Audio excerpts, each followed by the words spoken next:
ఒక పేషెంట్ ముట్టి ఇంకో పేషెంట్ వెళ్తున్నారంటే your taking MDR E coli, MDR Klebsiella, MDR Pseudomonas to other patient. మనం కట్టుకుంటే మన నోట్లోకి వెళ్తుంది. ఓకే, సో లిటరల్ గా హ్యాండ్ హైజీన్ చేసుకోకుంటే spread of infections are very faster in hospitals. So most of the studies sepsis పైన చేసినప్పుడు మోస్ట్ అవుట్కమ్ ఏంటి అంటే ఏ హాస్పిటల్ ఐసీయూస్ లో అయితే లేదా హాస్పిటల్ హెల్త్ కేర్ లో వార్డ్స్ లో ఎక్కడైనా సరే హ్యాండ్ హైజీన్ ప్రాపర్గా లేని చోట ఇన్ఫెక్షన్స్ చాలా చాలా చాలా ఎక్కువగా ఉంటాయి. Especially post operative infections wards లో ఎక్కువ చూస్తాము. ఐసీయూలు ఏంటంటే ఆల్ కేసెస్ కదా వెంటనేటర్ కేర్ ఒప్పుకుంటుంటారు. సో వెంటనేటర్ కాకుండా నాన్ వెంటనేటర్ కేసు టెస్ట్ చేస్తుంటారు.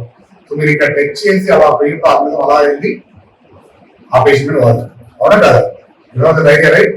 సో ఈకే ఎలా అయితే టైఫాయిడ్ తీసుకొచ్చి మళ్ళీ ఇంకో ఫుడ్ పైన పెడుతున్నాం, మనం కూడా మార్కెట్ తీసుకొచ్చి ఇంకో పేషెంట్ పైన పెడుతున్నాం. So see that you all wash your hands thoroughly and an excellent presentation by all of you in today's program and final end of super.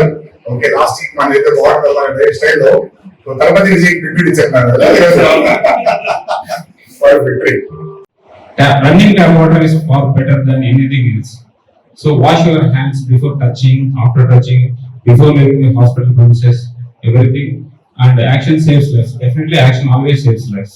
Because attending a patient is an action, hand washing is an action, showing courtesy towards a patient is an action. That always saves lives. Okay? Action saves lives. అంటే మీరు చేతులు కడుక్కునేది different ఉంటుంది, మీ ఇంట్లో వాళ్ళు పని చేసుకుని వాళ్ళ చేతులు కడుక్కునేది డిఫరెంట్ ఉంటుంది. వాళ్ళ చేతులు కడుక్కునే పెద్ద ఇబ్బంది లేదు. మీరు ఎందుకు చెప్తున్నారంటే ఫస్ట్ మీ ప్రొటెక్షన్ కోసం చెప్తున్నా. ఇప్పుడు మనం మల్టీ డ్రగ్ రెసిస్టెంట్ ఆర్గానిజమ్స్ అన్ని ఉంటాయి, ఐసీలో, హాస్పిటల్లో, బెడ్లో కత్తుకొని ఉంటాయి, మానిటర్లో కత్తుకొని అన్ని చోట్ల ఉంటాయి. ఎప్పుడైతే మన ఫుడ్ చేతులు కడుక్కోకుండా తిన్నామనుకో ఇవే ఆర్గానిజమ్స్ మన గట్ బ్యాక్టీరియాలో ఉండిపోయి ఆ రెసిస్టెంట్ జీన్ మిగతా బ్యాక్టీరియా కూడా అవి సప్లై చేస్తాయి అనమాట. ఆ తర్వాత మీరు ఒక 40-60 years తర్వాత మీరు హాస్పిటల్ అడ్మిట్ అయితే మీకు ఏ యాంటీబయాటిక్ కూడా పనిచేయదు.